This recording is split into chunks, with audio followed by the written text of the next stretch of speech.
糯米先用清水浸泡1个小时。趁这个时候，我们来把腊肠切成丁。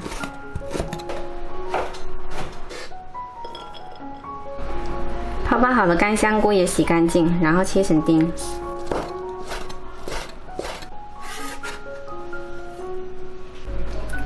糯米我们泡了有1个小时了，你看，一捏就碎，把它洗一下。 然后倒到电饭锅里，把切好的香菇丁跟香肠丁放进来，再来加入1勺生抽，一点点老抽上色，一点点盐，再来加入适量清水，水量大概凭这个米面就可以。好了，这样子就可以了。按上煮饭键煮就可以了。 糯米饭煮好了之后呢，给它拌均匀，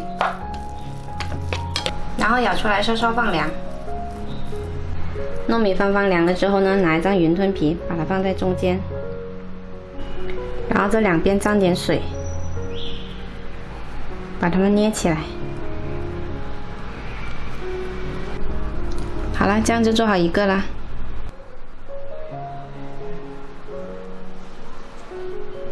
把做好的糯米锅贴放下来煎，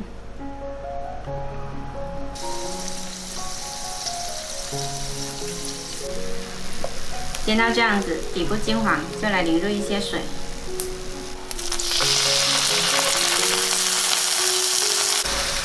再焖2分钟。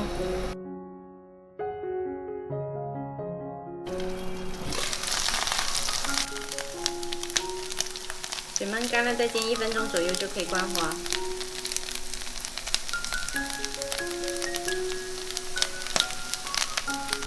好了，可以出锅。